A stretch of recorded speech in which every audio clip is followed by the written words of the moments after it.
कि हम पढ़ रहे हैं Indian contract act 1872। Indian contract act 1872।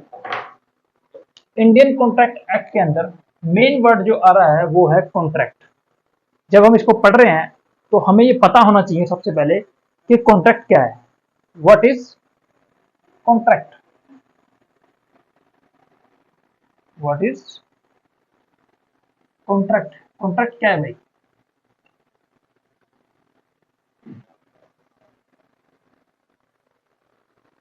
What is contract? तो सवाल ये है कि कॉन्ट्रैक्ट क्या है। तो देखिए, कॉन्ट्रैक्ट का मतलब है, जो सिंपल डेफिनेशन है वो दी गई है इंडियन कॉन्ट्रैक्ट एक्ट के सेक्शन 2 में। सेक्शन 2 सब क्लोज एच, इसको याद रख लो। तो सेक्शन 2 सब क्लोज एच ये डिफाइन करता है, defines contract.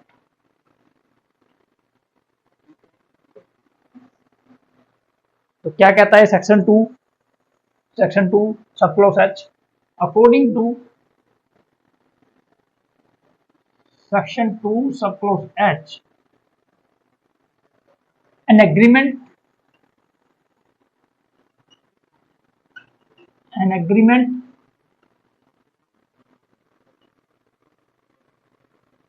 enforceable by law is called contract।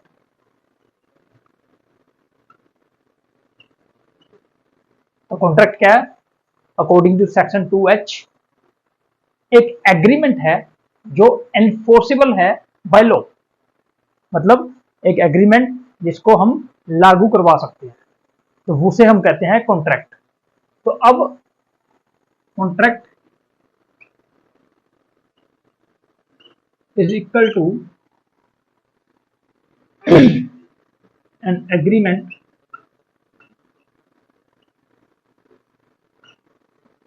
Plus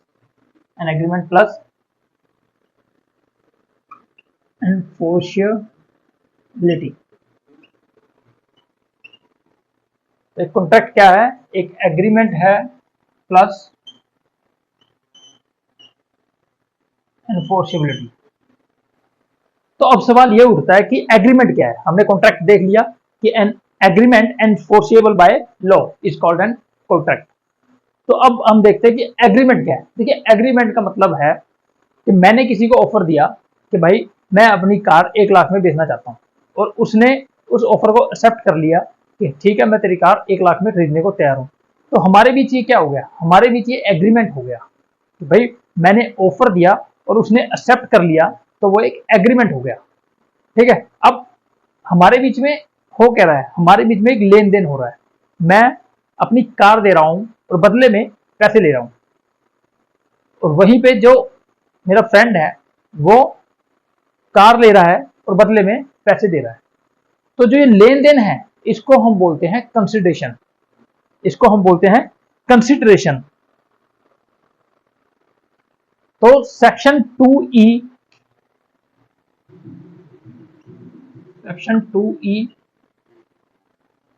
of Indian Contract Act 1872 defines agreement, defines agreement।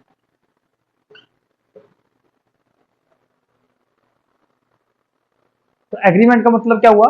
When one party makes an offer and other party accept that offer and there is a consideration between them is called agreement.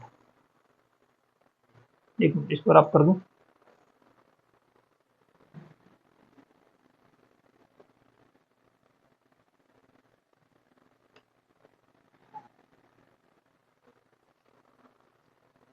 Agreement क्या है?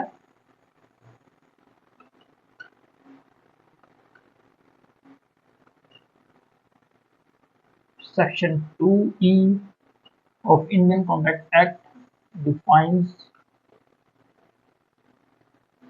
agreement।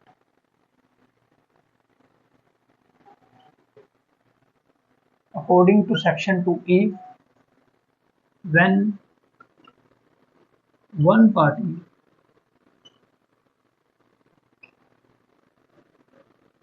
makes an offer and other party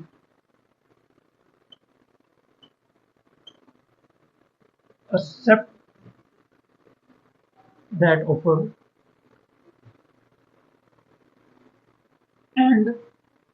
and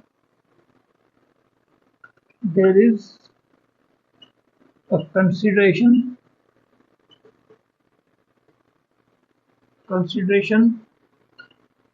between them।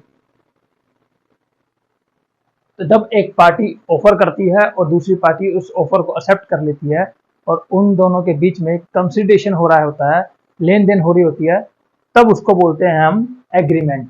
Consideration का मतलब है something in return.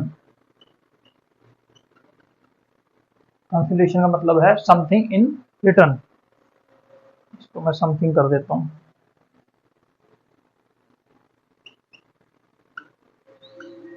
Something in return, तो ये है agreement. तो अब कॉन्ट्रैक्ट क्या कह रहा है? ये तो है एग्रीमेंट। तो एक पार्टी ऑफर कर रही है और दूसरी पार्टी इसको एक्सेप्ट कर रही है, तो ये हो गया अपना एग्रीमेंट। कॉन्ट्रैक्ट क्या रहा? An agreement which is enforceable by law. अब हमने contract is equal to an agreement plus enforceability.